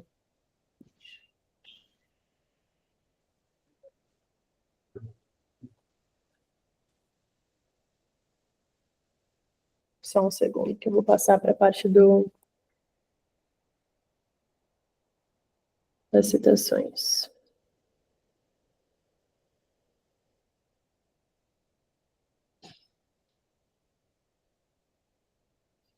Então, aqui eu trago uma citação deixa eu apresentar aqui. Da Fernanda Fázio, que também fala muito sobre o infamiliar nos textos dela, né? Que ela coloca assim: a clínica também é lugar de rupturas e impactos que clamam por novos rearranjos, outras significações. Nessas horas podemos nos deparar com o retorno do recalcado, que é o Unheimlich, né? Que também tem uma outra citação dela. Só um segundo. Então, é isso que vem essa importância, né, da gente permitir a entrada desse conteúdo que abala, que desestrutura, né? Assim como na experiência artística, a experiência clínica ser um lugar de construir novos significados e de construir um sustento para o entendimento desse inquietante, né? Que é o contato com o familiar. E aí tem uma outra citação dela: os analistas que se deixam permear pelo excessivo estranho que há no outro, usando o dispositivo analítico como terreno fértil para o terapeuta e o paciente encontrarem sentidos, palavras, imagens e talvez um nome para tal assombro. Nossa ética precede nossa técnica. Livre associação significará submeter-se ao estranho. Eu acho muito legal essa parte também. Que é isso, associar livremente é você falar de uma forma inesperada, né? E possivelmente vir essas temáticas do estranho. E aí, por fim, tem a citação do João Freire, né? Que o Pedro trouxe o livro. Em outras palavras, pensar psicanaliticamente implica escutar, ou mais ou menos intensamente, as questões singulares e comoventes, isso é, ambíguas, e por isso mesmo perturbadoras, daquele que sofre, portanto, daquele que vive. Nesse processo, cabe à psicanalista, junto ao seu outro, dar forma à dor do inarticulado, que, por seu próprio modo de ser, excede toda tentativa de representação. Não é muito diferente do que se passa no plano do fazer artístico. Então, é basicamente isso que eu queria trazer hoje para vocês, assim, essa aproximação com a clínica também, né? Eu tinha a intenção de trazer outras performances da Marina, mas Mas para mostrar ainda esse contato com o estranho, né? Mas de uma forma geral deu para passar a intenção do que era a pesquisa, né? Para a gente pensar também como pode ser transformador esse contato e como pode vir vários efeitos e consequências disso, né? Agora eu queria deixar esse tempinho final, né, para a gente ir pensando um pouco sobre o que foi a apresentação, se trazerem um pouco mais, né, o que vocês sentiram. Eu vou parar a apresentação aqui. Que agora finalizamos mesmo.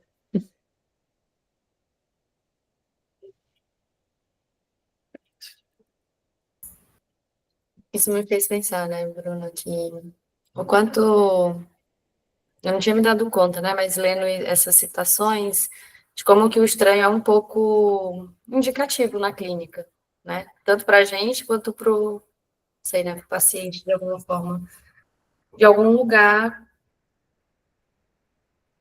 né, que precisa mudar, né, de você escutar de, ai, que negócio esquisito, né, às vezes eu me pego, assim, atendendo, vendo alguma coisa, e aí eu fico, mas que é isso, né? O que está acontecendo aqui, né? Que está, de uma certa forma, trazendo, acho que desses indícios da vida mesmo, né? De quanto é difícil ser gente. Eu sempre penso muito nisso, né? De como é difícil de ter essa condição humana da maneira que a gente tem, né? De alguma forma.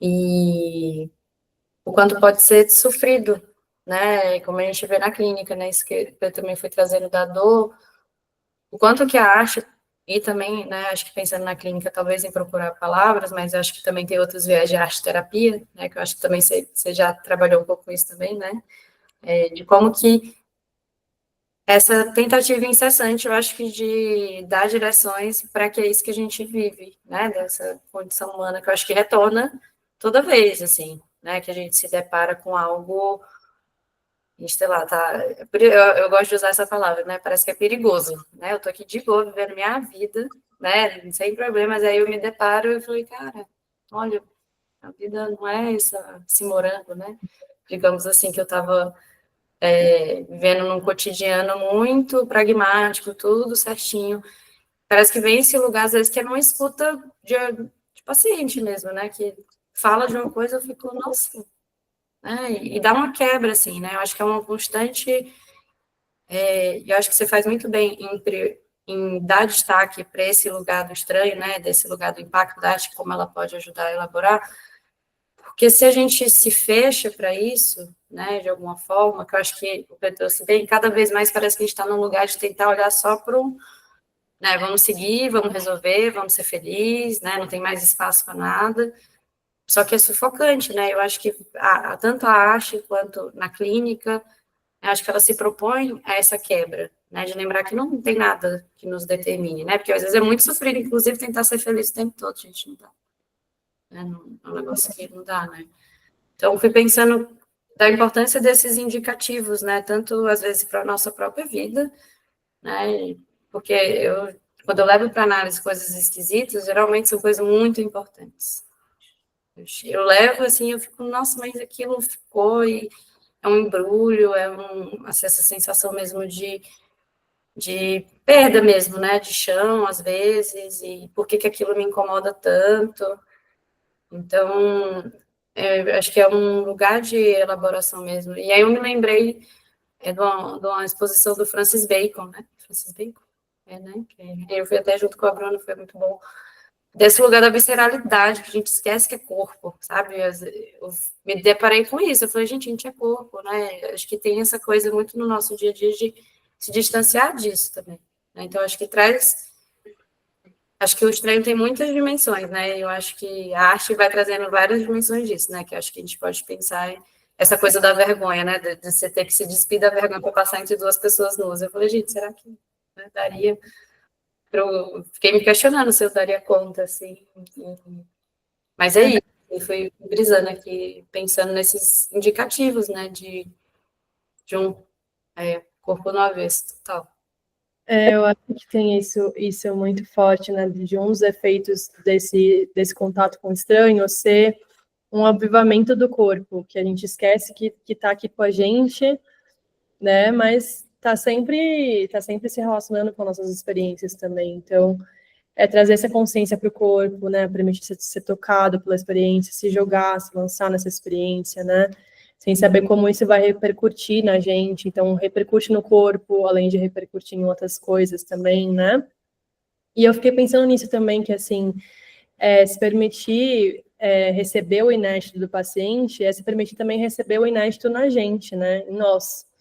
Né? Então, para a gente estar aberto ao inesperado do encontro, ao estranhamento, né? A gente também tem que se permitir se lançar nessas experiências, assim, né? Que avivam o nosso corpo, de alguma forma, né? Isso é muito legal também. Que acho que esse é um dos efeitos também, né? Que você foi falando, de lembrar do corpo, né?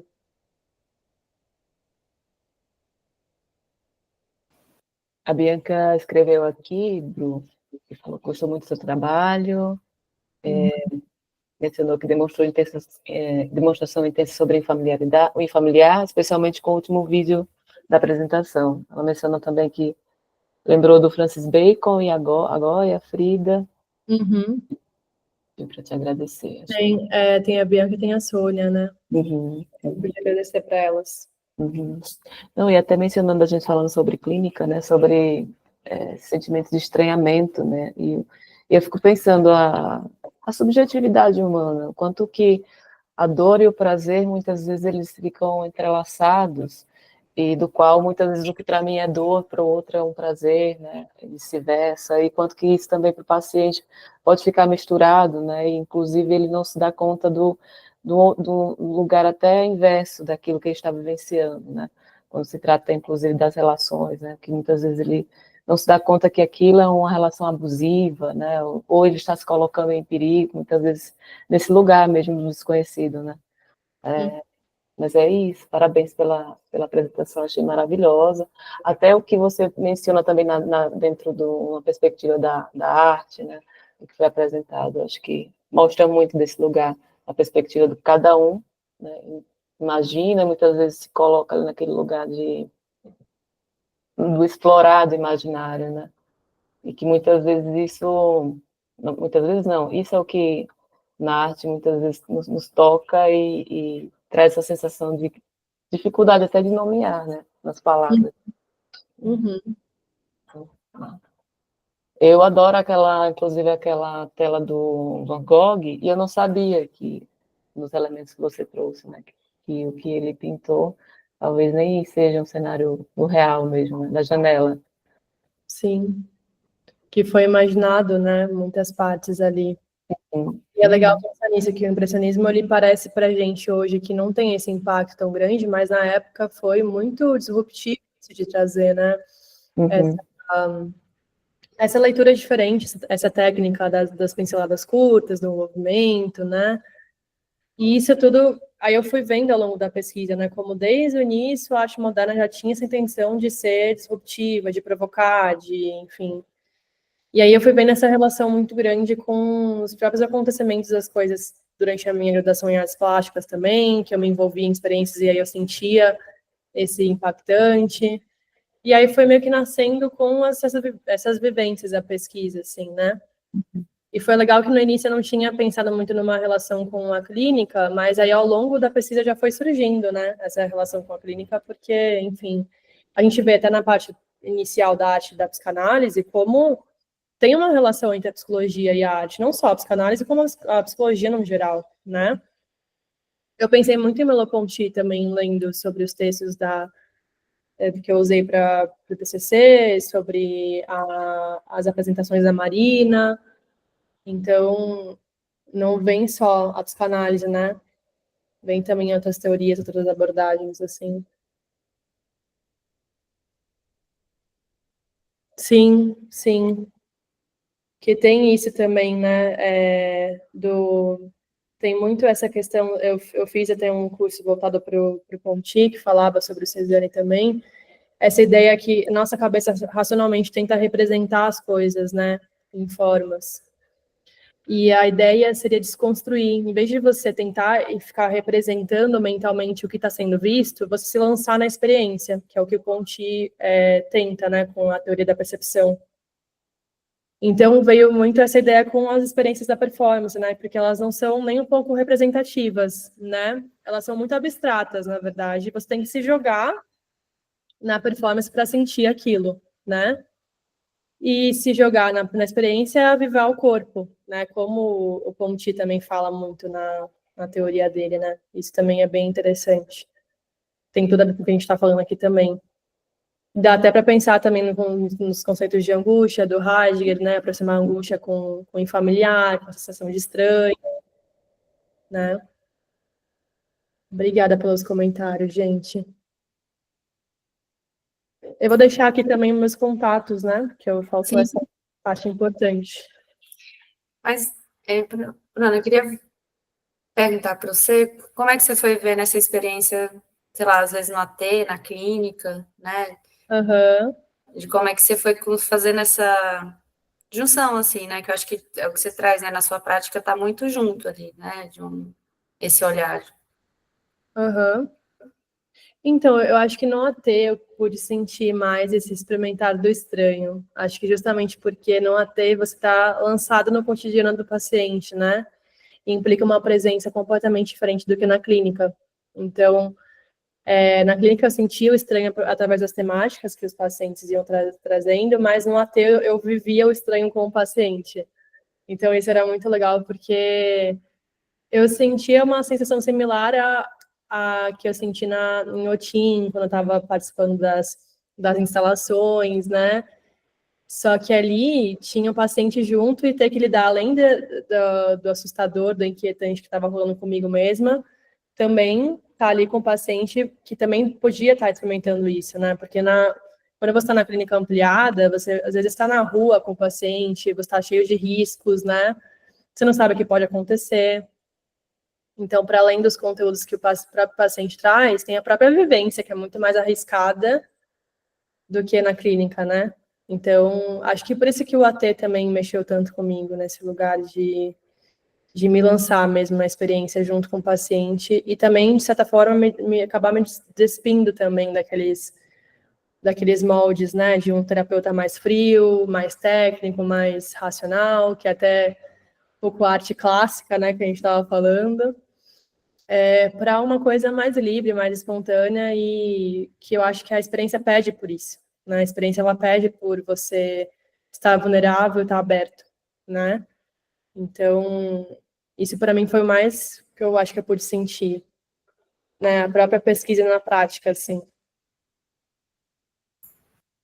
E legal, né? Que tem esse lugar do risco, né? Acho que você foi falando isso de lembrar de como a vida é arriscada, né? Que eu acho que às vezes a gente tenta se proteger.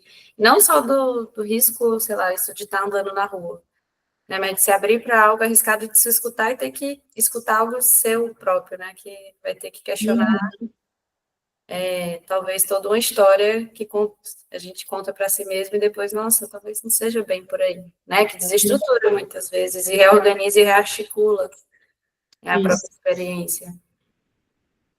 Isso, e justamente por ser surpreendente, né? Por ser algo novo, que rearticula, né? Porque acho que é nesse sentido que eu digo que aviva o corpo, né? Porque a Marina faz muito isso, né? Ela questiona muito esse automatismo na nossa experiência, da rotina, da gente estar sempre fazendo as mesmas coisas. A gente vai esquecendo que a gente tem que a vida é um absurdo também. A gente nunca sabe o que vai acontecer, né? A gente está sempre tendo que lidar com o inesperado. A gente está sempre tendo que se lançar na experiência, mesmo que a gente não faça isso de uma forma tão consciente, né? Mas acho que veio daí que nasceu também essa vontade de pesquisar sobre isso. Parabéns, Bruna. Muito bom. Eu acho que ainda digerindo aqui muita coisa, acho que pegou aqui estranhamente mesmo.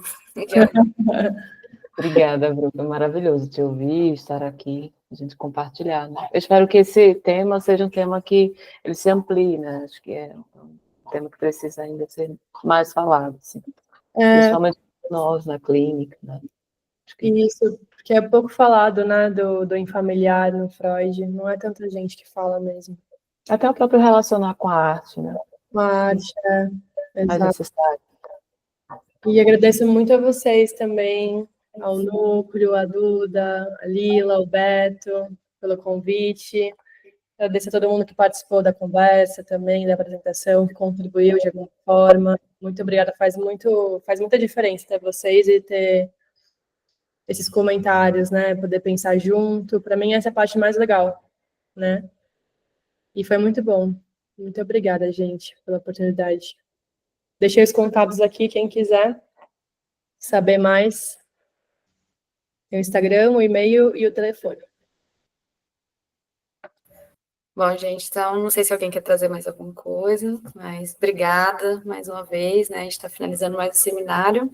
Esse mês ainda vai ter alguns seminários, né? Uma aula aberta também com o Ricardo Ramos, então, para a gente ir anunciando, e logo mais a gente se vê, né? Obrigada, Bruna, de novo, obrigada a todos que estão aí, Pedro, Kimberly, que ainda estão, obrigada, Duda, e vamos se falando. Obrigada, gente. Tchau, tchau. Tchau, tchau.